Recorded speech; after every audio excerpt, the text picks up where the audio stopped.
There are some names people say casually. Names of monsters, names of ghosts, names of demons from stories so old that nobody really believes in them anymore. But in certain rural parts of South America, especially in Paraguay, northern Argentina, and regions touched by Guaraní tradition, there is one name that is treated differently. People do not always scream it. They do not always whisper it dramatically around a fire. Sometimes, they simply avoid saying it at night. Because according to the old stories, the thing behind that name does not need to be summoned with candles, blood, or ancient books. It only needs attention. A sound, a mistake, a broken promise. Its name is Pombero. And in one of the most unsettling versions of the legend, if you ask this entity for help, protection, luck, silence, or mercy, you must leave an offering for him for 30 nights in a row. Not once. Not whenever you feel afraid. Not only on the nights when the wind sounds strange. 30 nights. A cigar, a little honey, a small drink of rum, cane liquor, or alcohol. Something left outside the house, near the edge of the yard, where the light from the doorway becomes weak and the darkness begins to belong to something else. And the most disturbing part of the ritual is not the offering. It is the idea that, once you begin, he notices. Once you begin, he knows your house. Once you begin, he may start coming back. And if on the 29th night, after almost a month of feeding the thing in the dark, you forget, the legend says Pombero does not take that as an accident. He takes it as disrespect. To understand why this entity is so feared, you have to imagine the world where the legend survived. Not a city full of electric lights, traffic, cameras, and noise, but a rural home surrounded by fields, animals, forest, and silence. A place where the night does not feel empty. It feels occupied. The kind of place where people can tell the difference between a normal animal sound and something that should not be there. The kind of place where dogs bark at strangers, horses panic before storms, chickens grow restless before predators arrive, and every sound after midnight seems to carry meaning. In that world, darkness is not just the absence of light, it is territory, and Pombero is said to move through that territory as if it belongs to him. The old descriptions vary from region to region, but many of them agree on certain details. He is small, he is strange, he's hairy. Some say he wears a straw hat. Some say he has short arms, a rough body, and ugly human-like features. Some say his hands and feet are covered in hair, and those feet are one of the most important parts of the legend. Because Pombero is not feared because he runs toward you. He is feared because you do not hear him coming. His hairy feet allow him to move silently through grass, dirt, wood, leaves, and the space around a sleeping house. A human foot breaks twigs, a dog leaves prints, a horse shakes the ground. But Pombero arrives like a thought. By the time you sense him, he may already be close. And in some versions, the only warning is a whistle. Not a loud whistle. Not a tune someone plays for fun. A thin sound, a distant sound, a sound that might be mistaken for a bird if it happened in the morning. But at night, when the trees are black and the animals have gone still, the whistle feels wrong. Too deliberate, too patient, almost human, almost not. People say Pombero can imitate birds. That is one of the reasons he is connected to them. In Guaraní folklore, he is often seen as a protector of birds and wild animals, a guardian of the natural world who punishes those who harm creatures for amusement or take more from the forest than they need. This detail is important, because Pombero is not just a monster hiding in the woods. He is something older and more complicated. He is fear with rules. He is punishment with a purpose. He is what happens when the forest is imagined, not as a place, but as a living witness. In many legends, children are warned not to hunt birds with slingshots. Hunters are warned not to kill more than necessary. Farmers are warned not to mistreat animals. People are warned not to enter the wild with arrogance. Because Pombero sees, and Pombero remembers. At first, that may not sound terrifying. A guardian of nature sounds almost noble. But folklore rarely gives guardians gentle hands. The same entity that protects birds can also punish children. The same spirit that watches over the forest can also step into the yard at night. The same being that may reward respect may destroy the life of someone who insults him. And this is where the legend becomes dangerous. Because Pombero can be treated like an enemy, but he can also be treated like a guest. Some people leave offerings to keep him calm. Others leave them to gain his favor. A cigar, tobacco, honey, a small drink, simple objects, ordinary things. But placed outside in the dark, they become part of a contract. And that contract is terrifying because nobody can prove exactly when it begins. Imagine a farmer whose animals have been acting strangely. For 3 nights, something has opened the chicken coop, not broken it. Opened it. The latch is not destroyed. The wood is not scratched. Nothing looks forced. It is simply open in the morning. A few eggs are gone. A chicken is missing. The dogs were quiet all night. That is the detail that bothers him most. If it had been a fox, the dogs would have barked. If it had been a thief, they would have barked. If it had been any normal thing with a smell, a weight, a body, they would have barked. But they did not. On the 4th night, he stays awake longer than usual. The house is dark. The family is sleeping. The candle is almost finished. Outside, the yard is still. Then he hears it. A whistle. Far from the house. So faint that he almost convinces himself it was an insect. He waits. Nothing. Then again. A little closer. The farmer does not open the door. He does not call out. He does not whistle back. Because he remembers something his grandmother told him when he was a child. Never answer the Pombero. Never mock his whistle. Never say his name loudly at night. And if he has noticed your house, give him something before he decides to take something. The next evening, before the sun disappears, the farmer places a cigar and a little drink behind the house. He does not tell the children. He does not tell his wife at first. He pretends it is nothing. A habit from the old people. A small superstition. A harmless gesture. But when he wakes up, next morning, the chicken coop is closed. No eggs are missing. The dogs are calm. The yard looks ordinary. Too ordinary.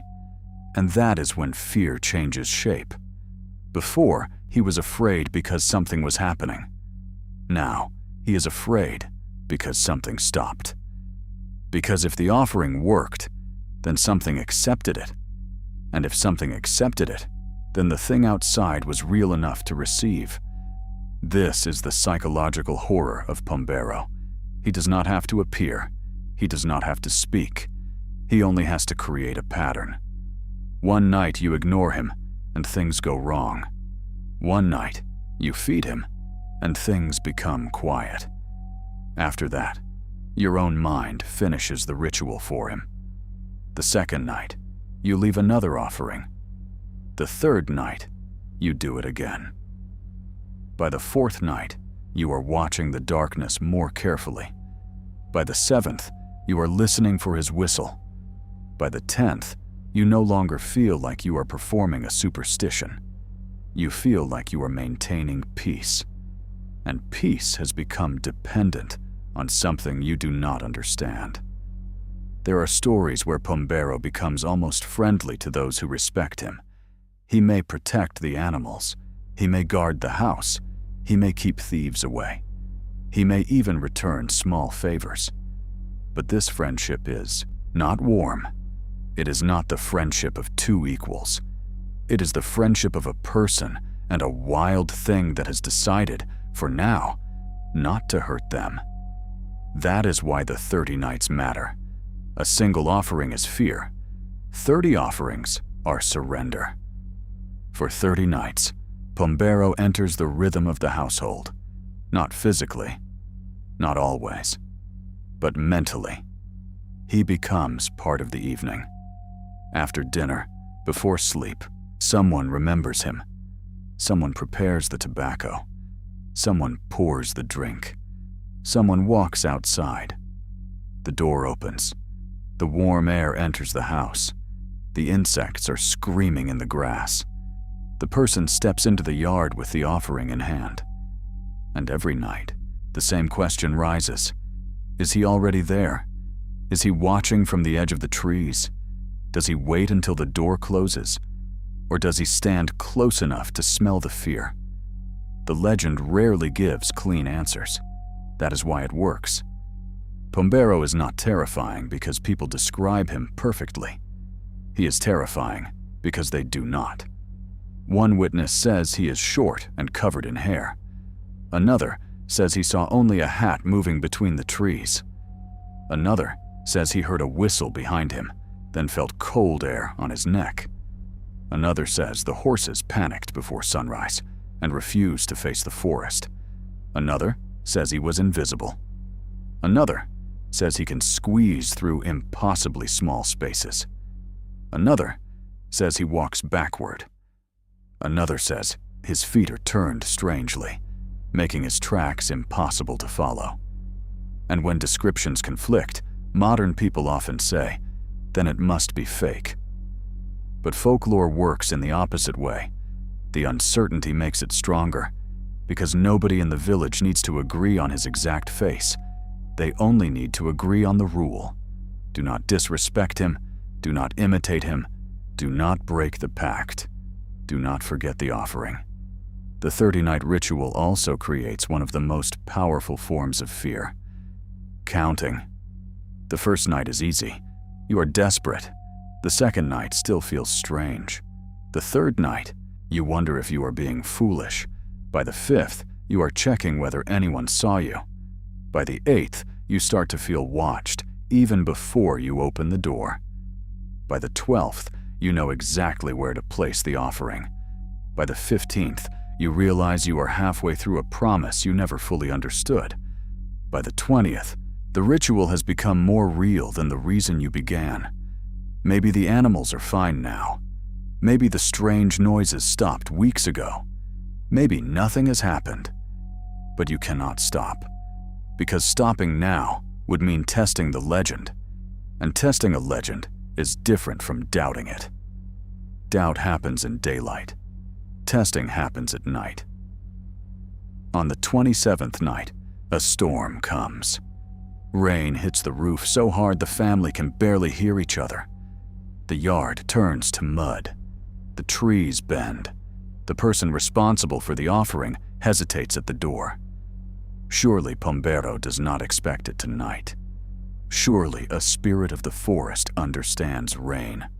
Surely this can wait. But then, through the storm, there is a sound. A whistle. Almost swallowed by the wind, but clear enough. The offering is placed that night, with shaking hands. On the 28th night, someone in the house suggests they should stop. Nothing bad has happened for almost a month.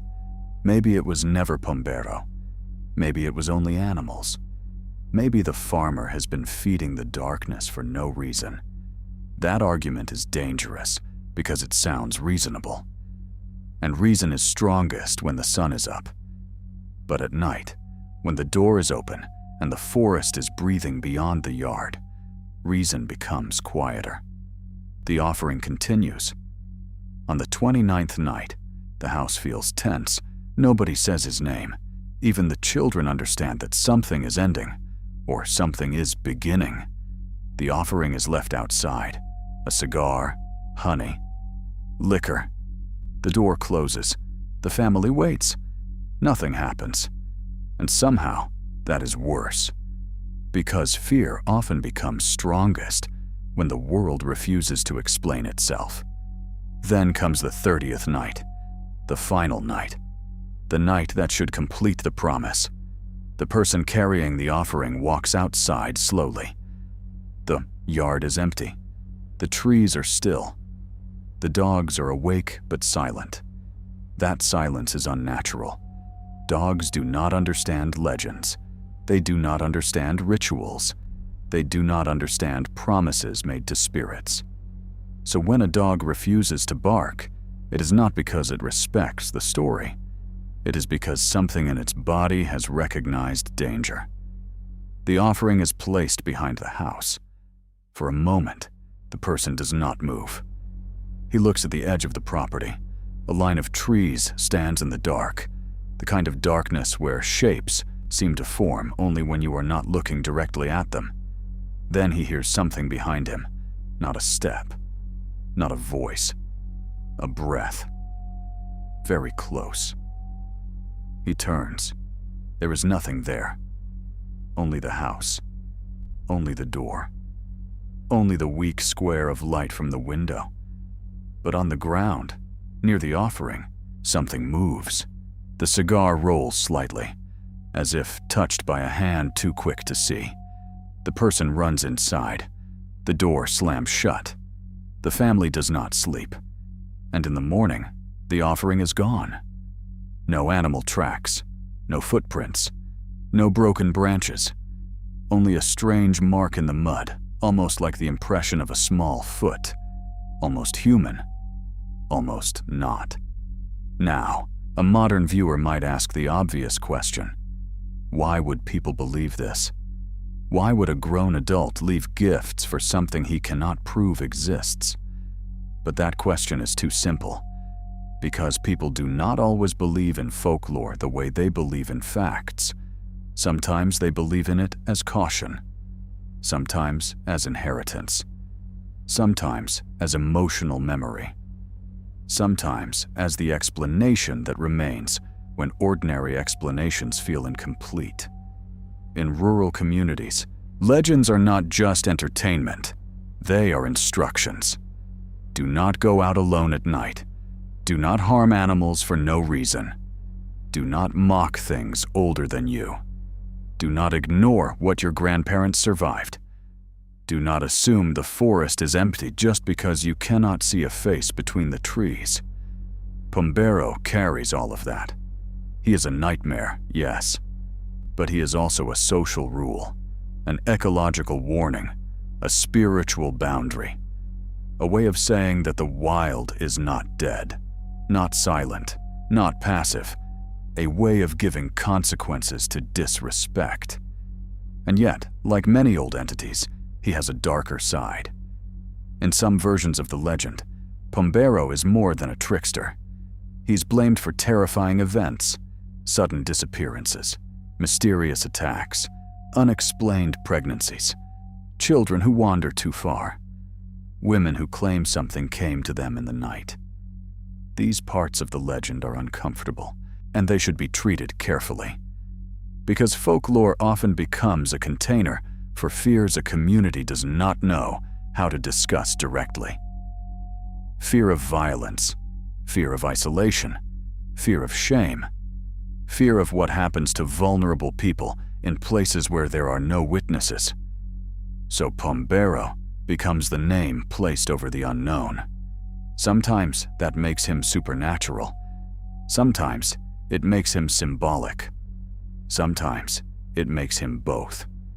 And that is why he is more disturbing than a simple monster. A monster can be killed.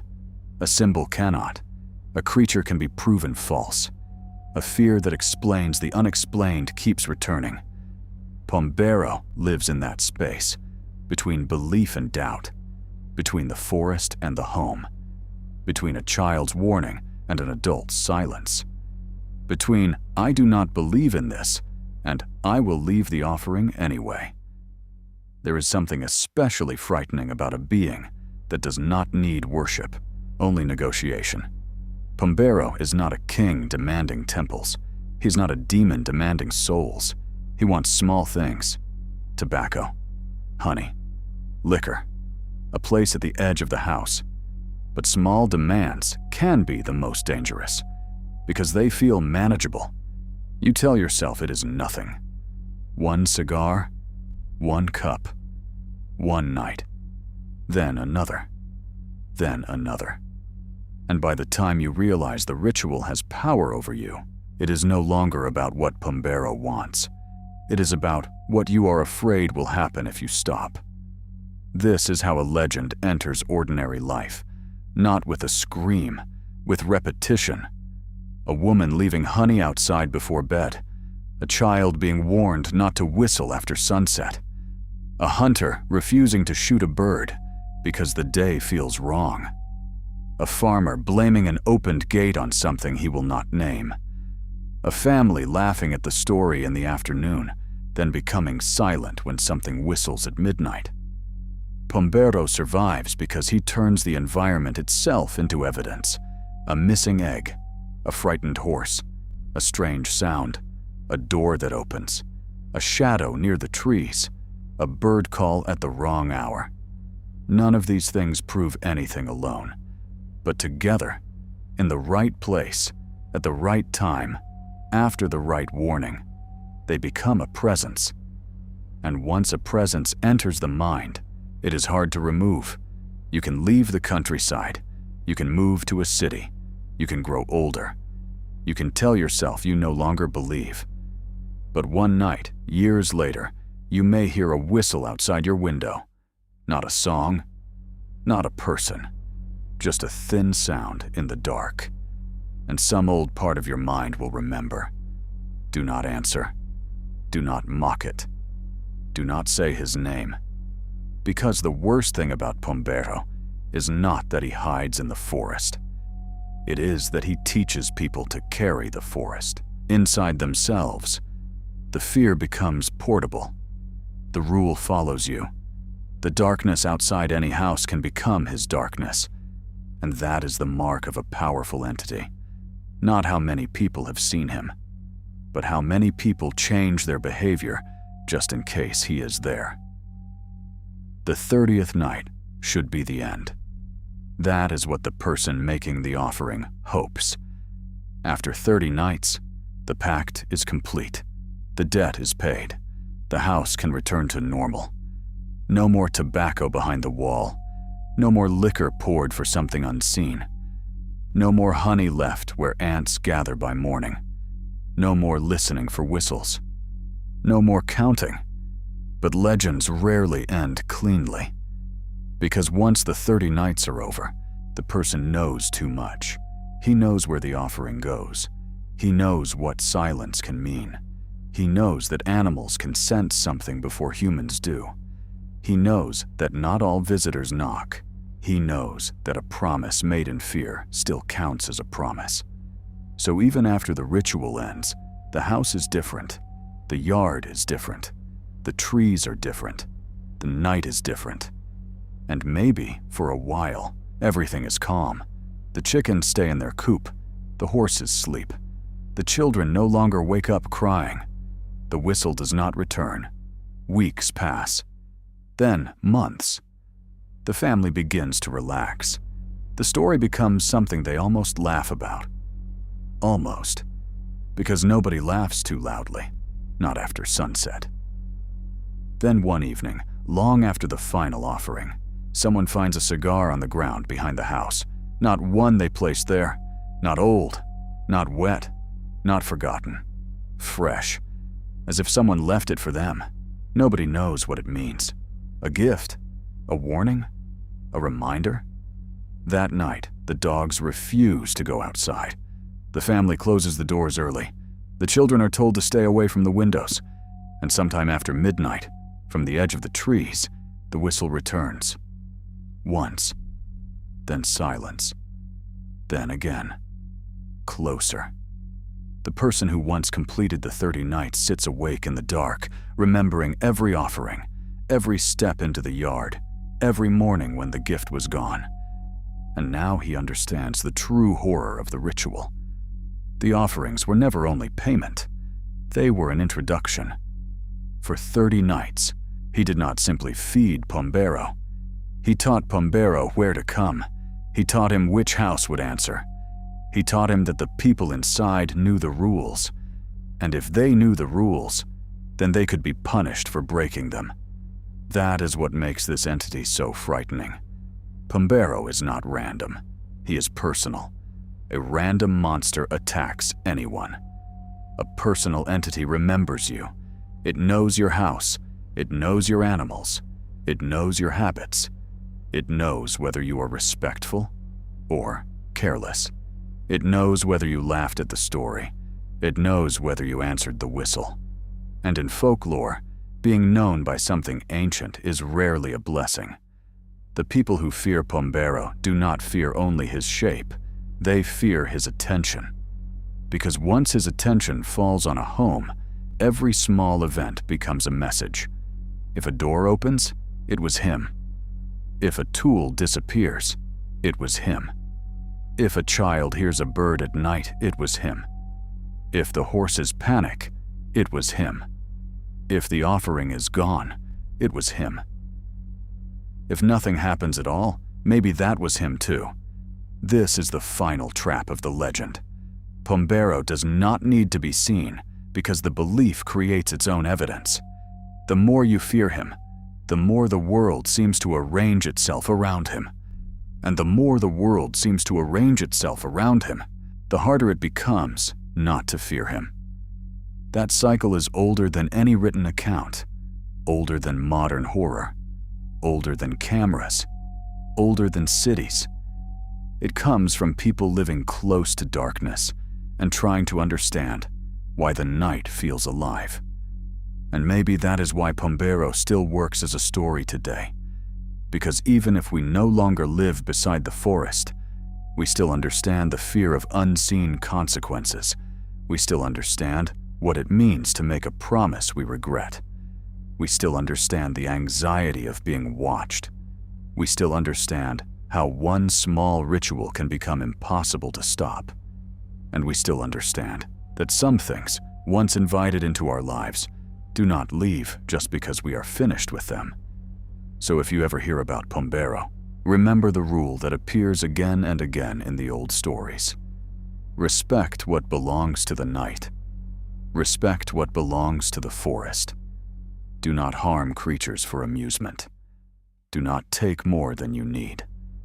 Do not whistle back when the darkness whistles first. And above all, do not begin feeding something unless you are prepared to finish. Because in one of the most feared versions of the legend, Pombero does not ask for much. Only tobacco. Only honey. Only liquor. Only 30 nights. But by the time the 30 nights are over, you may realize he has taken something far more valuable than the offerings. He has taken the feeling that your home belongs only to you. And after that, every night sounds different. Every bird call feels intentional.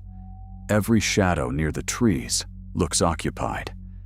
Every silence feels like waiting.